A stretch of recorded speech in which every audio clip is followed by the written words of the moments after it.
Good afternoon, everyone. My name is Bo Standish, and I am the CEO of 70 Surgical. I'm talking to you from Toronto, Canada, the headquarters of 70 Surgical, and I'm very pleased to have Dr. Michael Halperin on the webinar as well, where he'll be sharing his experience using the machine vision image guidance system at his outpatient facility in Connecticut, the United States.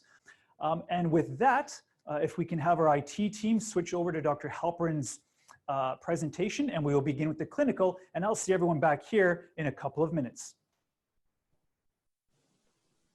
So Dr. Halperin, I think we're ready for you to proceed.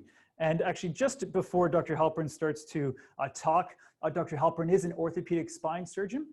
He has privileges at multiple centers, and we're going to be focusing on his outpatient surgery clinic, the Constitution Surgery Center in Connecticut, United States. So Dr. Halperin, to kick it off, please introduce yourself briefly, and we look forward to your clinical feedback. Thank you, Bo, and hello and welcome to everyone out there. Hi, my name is Michael Halperin, and I'm an ortho spine surgeon, and I've been in practice in Eastern Connecticut at the same practice since 1992. And I do general spine surgery, mostly degenerative cervical and lumbar. I'll do some trauma, some tumors, and we do a lot of T-lifts. And over the years, since I've been in practice, I've favored open T-lifts over MIS. I do some MIS, but I do like the open T-lifts because I like to do a fusion not only in the disc space, but in the intertransverse region. But we've, over the years, I've been doing these T-lifts at the hospital, and we do them pretty quickly. You know, about 2.5 hours skin to skin. I know there are some people that do them faster than that, but I felt that was a good, nice, even flow. And about 2.5 years ago, the hospital came up to us and said that they were going to buy us a robot. And I wasn't really sure if I needed one, but they decided to purchase a robot. We got the Globus Excelsius. The robot was nice. I quickly learned that with its assistance, I could do the same surgery through smaller incisions with less blood loss. The downside was that it actually took me a little bit longer to do the procedure because of the registration process. But overall, it was a definite winner for me, and it started making me think, you know, if I could do these surgeries through, 2-inch incisions on a BMI of 35 at the hospital, where we really don't have to transfuse them anything, we don't really have, nobody's going to the unit, and they're all doing fairly well. I mean, aside from very sick people or elderly people. Why couldn't we do this at an ASC? And it just started bugging me. And one of the things I felt like I would need would be to have navigation or a robot at the surgery center. But the Excelsius is nearly $1.5 million, and the disposable costs are over $1,000 per case. And also, that one of the downsides of the robot is that it does take to get started, because you have to, for every case that you do, you have to take AP and lateral fluoro images of each vertebra that you're going to instrument. And by the time you get the tech in there, you get the C-arm in there, you take your images and you get back, and then you register, you merge the images to the robot, to the preoperative CT scan. It could take 20, 25 minutes just for a single level case. And that's just extra time. So at one of the meetings, I think it was NAS, I met Bo, and I saw a demonstration of 7D, and I realized almost immediately that this would be good for me. This would be great for me because, number one, the registration takes place in seconds, not minutes. And number two, it's a smaller device, and we could store it in the surgery center, and it's mobile, and we can use it easily and bring it in, bring it out. And the other thing is that it costs about 1/3 of the price of the robot. And not only was the purchase price less, but the disposable price was less. At our surgery center, we did our accounting, and they told me that I could pay for the robot in 4 cases, doing 4 cases per year at the surgery center, 4 instrumented spinal fusions. So it seemed like a great idea, but no one at this time had been doing outpatient T-lifts at any surgery centers in Connecticut, to my knowledge. And I was a little bit nervous about being the pioneer. So anyway, let's go to the next slide, the first slide. So I joined the surgery center in 2011, and we had a case progression. The first cases I did were outpatient microdiscectomies, lumbar microdiscectomies. And then after we felt comfortable that patients were doing well, we moved up to 1 or 2 level laminectomies, then started doing spinal cord stimulators, posterior cervical surgery. Then we moved to anterior cervical procedures, and everyone was doing quite well. We were very cautious. We were keeping the cervicals, the anterior cervicals in the surgery center for 4 hours before discharging them. And we felt really comfortable with our workflow. But TLIFs were a little bit different. You know, they're bigger incisions. It's much more involved. But we ended up doing, as you can see here on this slide, we've done so far in the past year, 13 TLIFs. And now we can go to the next slide. So what I figured we would do is that we would do not truly outpatient procedures, but rather we would admit the patients to the surgery center, do the case, and we would partner with the local rehab facility. There's one down the road from us. And this way we could do the surgery, and then the patient can recover there spend a night or 2 there and then go home. So the rehab center was really key to our successful program. We met with them, and this gave us the option of keeping the patient overnight. Again, I really wasn't thinking outpatient yet. I was just thinking, you know, just the idea of doing a TLIF at the surgery center was all we were really aiming for. I met with the staff at the rehab center and I explained our situation to them, and they were more than happy to accommodate us.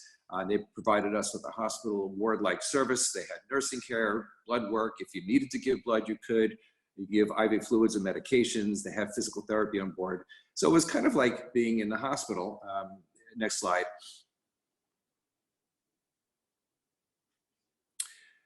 You know, some of the considerations were, you know, this is a painful recovery. There's potential for blood loss. We're going to place strains in patients. And, you know, the patient may not feel like going home after the operation. So the rehab center really, I felt, helped us accomplish our goal. We go to the next slide. And we prearranged with them that we would transfer the patients to the rehab center via ambulance, so they wouldn't have to go in the family's car. We originally thought what we would do is we would pay for the ambulance, but we would bill the insurance company and see if they would pay. And it's turned out that out of 13, I think 12 of the cases, the insurance company paid for the ambulance ride. So we haven't had to pay for that.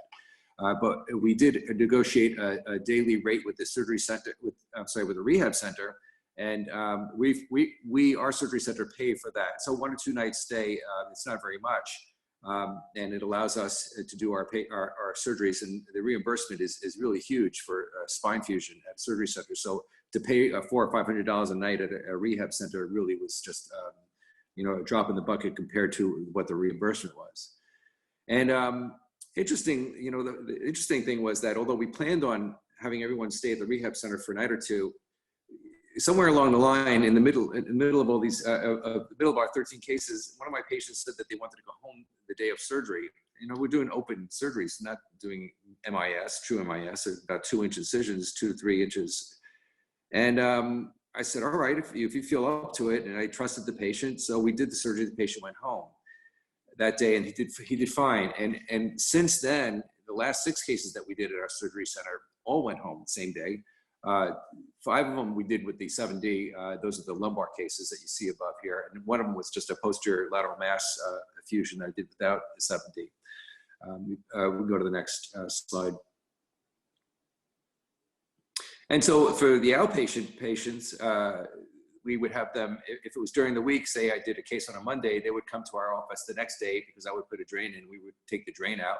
If I happened to do it on a Friday, then they would come to our urgent care center on a Saturday and we would take the drain out on the Saturday. Next slide. So who's this for? Well, again, we didn't want to raise any red flags. We wanted to have successful surgeries without complications. We didn't want to have anyone admitted to the hospital. We didn't want to require any blood transfusion. So I cherry-picked my patients. I picked the patients who had good attitudes, no drama. So, you know, these were not workers' compensation cases or auto liability lawsuits going on. People who really were well-motivated, focused on getting better. And you know, if somebody said to me, Doc, when can I get back on the golf course? I'm thinking surgery center. If they're saying to me, Doc, how much pain medication can I have after surgery? I'm thinking hospital.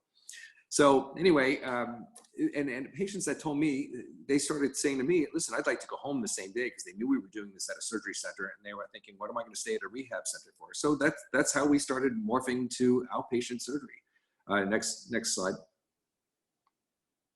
So this is the way we're doing the procedures currently. And our TLIFs are the first case of the day, because I want to watch them. I don't want to do the surgery and then send them home after an hour. I want to watch them pretty much all day long. So I'll do a case at starting at 7:30 in the morning. Maybe we'll finish at 10:30, and we'll keep them until probably around 3 or 4 o'clock. If the patient's doing exceedingly well and they want to go home earlier, they can. And if the patient doesn't feel like going home, then we'll send them to the rehab center. We use multimodal medications for pain control. We use a Jackson table. We do have Cell Saver. We also use TXA. The Cell Saver probably is not necessary, but I just don't want to take a chance on having to transfuse anyone. So we have it available. The TXA has been very helpful. It's a great tool. And we utilize a mini open technique. So what I do is I make a midline skin incision. It's about 2 inches, sometimes 3 inches would be about the largest. And I'll dissect out the spine, and then I'll also expose the contralateral transverse processes, so I can do an intertransverse process fusion in addition to my interbody fusion. And then we've been doing either pedicle screws or cortical screws using the 7D. I've also used Exparel, which seems to work really well in some people and not as well in others, but overall it's been favorable and helpful for us. We use vancomycin powder, and we send the patients home with disposable compression stockings. And again, if they're being transferred to a rehab center, then we will send them home in the ambulance. It's interesting, though, that the patients that have gone directly home have gone home in their own cars, and we have not had any complaints or issues or problems about that. So this is the first case that I did at the surgery center, and it's not really a case presentation. I just want to go over some of the issues that we dealt with. And the first issue here is really important for anyone that's considering using this system. It's the registration. Our registration took 67 seconds. It's the first case. When I did my first Globus robot case, it probably took an hour and a half to get us registered. So 60 seconds is almost unheard of in this kind of type of surgery. We have an O-arm and a stealth at our hospital, and I can tell you, just getting wheeling that O-arm into the room, it takes a while, getting it all draped and everything, and then doing our spins and then getting back. And it's fussy. It takes a long time. This is 1, 2, 3, and you're done. Next slide. And this is a typical incision that we'll use. And it's interesting. It almost doesn't matter whether the patient's large or small. We can pretty much do the surgeries through roughly the same incisions. I would say about as large as 3 inches, and really not much smaller than 2 inches to do these cases. You can see here we have a couple of Zelpies holding the wound apart, and then the reference array clamp is in place, and that helps us, it helps the 7D machine stay referenced as to where the patient is in space. Next slide. And then on the image on the left, this is what the camera sees, and then we have the digitization images. And if you look to the right, the registration, this is where the flash sequence, and Bo will explain that to you in much better detail than I can, but this is the camera seeing the light that bounces off the spine and registers all these registration points, and then those points are merged to the preoperative CT scan. And if you have a good, if you have enough of a density of these registration points, then you can navigate safely. And you don't have to have the spine dinner plate clean. It just has to be, you just want to expose the spine in a typical sublaminar manner. There's going to be a little bit of blood on the bone. That's okay. You just want to get it as dry as you can within reason, and then you're good to go. Next slide. And this is just an example of us navigating a cortical screw trajectory in a patient, and you can see this is earlier on, by the way, and now back when I was started doing these, we didn't have the navigated awls or the navigated drill bits or the taps or implants. And now Bo is informing me that all that stuff has been available since as of February. So Bo, you have to get me that stuff. But anyway, it's really not that hard to do without, but it's certainly going to be better with it. And what you do is you take your awl and you place it into the spine, under navigation. I'm sure most of you are familiar with navigation. And here you can see that there's a graduated awl with not only the length of the projected screw, but also the diameter. And you can see the diameter of the pedicle as I'm putting it on the top left image. So you get an idea how thick your screw, how wide your screw diameter can be. And the interesting thing about using 7D, which is a lot different than using, say, the robot, for example, is there's no preoperative planning necessary. I mean, the preoperative planning is just like you would normally do if you're going to do a fluoro pedicle screw case. You just go in, you look at the films, then you figure out where you're going to put your screws.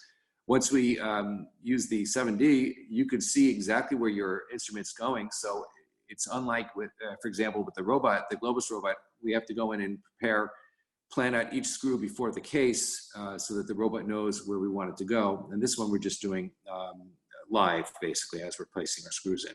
So it's kind of a similar, it's almost like you're using fluoro, but without having to get the radiation and without having the clunkiness of the imaging machine, in your face and in your way. You don't have to twist around it. Next slide. And this is probably already an antiquated slide because, again, now that they have the navigated awls, taps, and drills, you may not need this, but the system has a way of memorizing the trajectory that you placed your awl in and then showing you on the camera a video pathway so that if you, before the implants were navigated, you would, I could place my screw in, and as long as it's lining up with those green hash marks, right, green lines, then I know I was still on trajectory. So it's a virtual pathway. But now, again, with the navigated instruments, I don't think that that's really necessary any longer. Next slide. So I'm going to do a case presentation here now. Next slide. This is a 62-year-old gentleman who was having lower back and bilateral lower extremity pain for about 1.5 years, and he failed conservative treatment. He had a few medical issues, and he was also 5'10", BMI of 34. So he was a big guy. And his MRI, as you can see here, shows a bilateral foraminal stenosis, bilateral lateral recess stenosis. His EMG was positive for L4 radiculopathy, and he had on an exam some weakness of his tibialis anterior and sensory deficit to match. Next slide. So he was a good candidate in my mind for not only just a laminectomy, but a TLIF in order to open up the neuroforamen. So here we are through his incision, and I would guess that this is probably about a 2.5 inch incision or so, and that's for BMI of 34, that's really all you need. And you need enough so that the machine can see the spine, it can see the lamina, but also that you can put your reference clamp on and get it out of the way so that it doesn't interfere with your workflow. And on the right-hand side, you can see where through this incision, we had 1,100 or almost 1,200 points matched on L4-5, matched with our preoperative CT study. Next slide.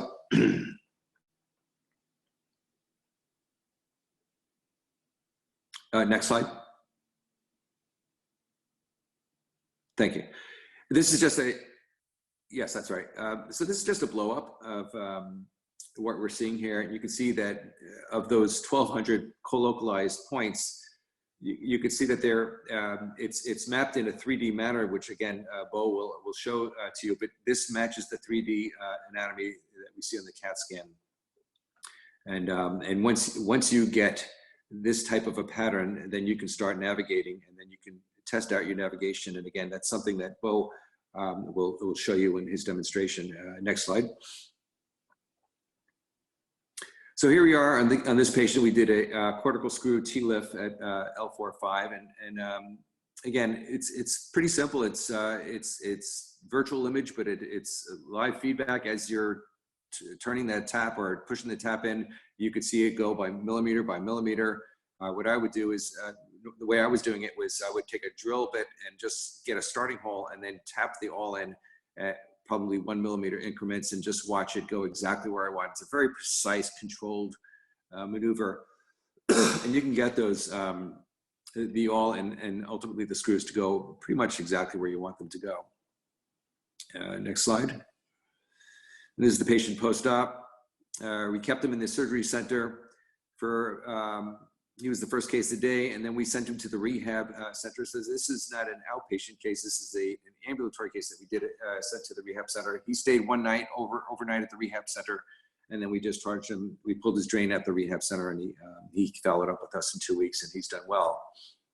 This X-ray here, I don't have his preoperative X-ray, but you could see if you compare this to his preoperative film how the disc space is distracted, and so his neuroforamen is nice and wide open. We go to the next slide. And here just, we don't need to repeat everything, but just here's an L3-4 case. And once again, we're seeing the 3D image. You can see our points of registration. And the way that you register, you do your flash registration is you get your reference array on, you clean up the spine so that you don't have any blood. You do your flash sequence. It takes 3/4 of a second. And then you get your fiduciary, you take your awl or your prober, and you just mark off several different reference points on the spine, and you match, and then you can start navigating after that. So let's go to the next slide. And here's just another case of an L3-4 TLIF with cortical screws. This patient, we observed him in the recovery room for 3 hours. We gave him a little bit of ANSEP before he went, and then he went home the same day. We did use the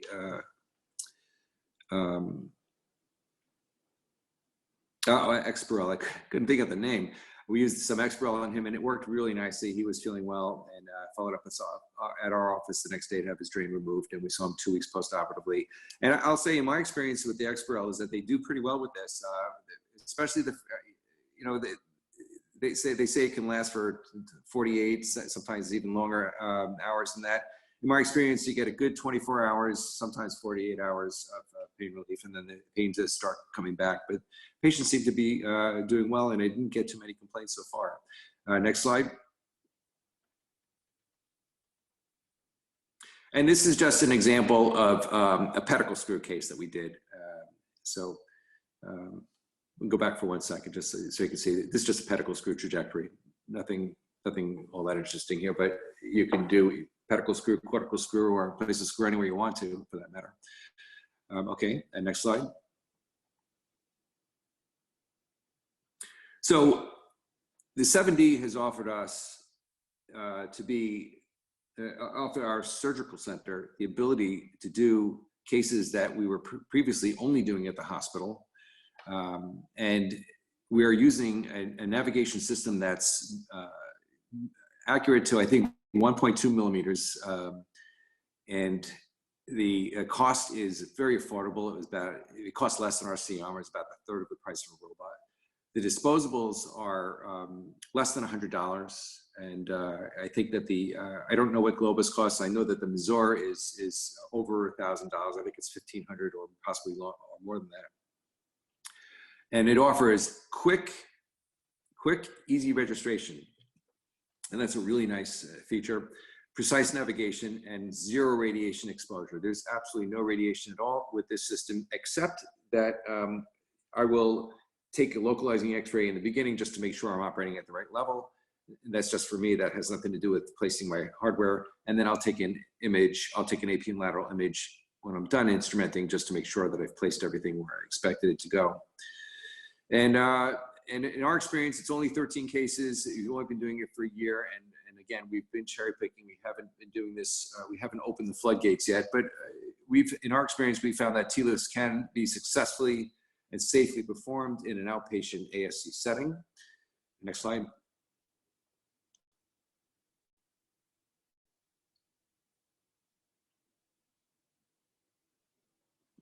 And to date, we have not had any issues with misplaced screws. We've had no patients transferred from the surgery center to the hospital or from home to the hospital for that matter. All the patients have gone home and stayed home afterwards. No one's required transfusion, and we haven't had any major issues. And we've been very happy with this. And so I cannot recommend this highly enough. I think that there's really no reason that you need to do all of your T-lifts at the hospital. Certainly, some people need it because they have multiple medical comorbidities, but for reasonably healthy people, 1 or 2 level fusions, I think that if you partner up with a rehab center, you have the option of either sending them home the same day or keeping them overnight. I think that's the end of this presentation. Very good. Thank you very much, Dr. Halperin, for that overview.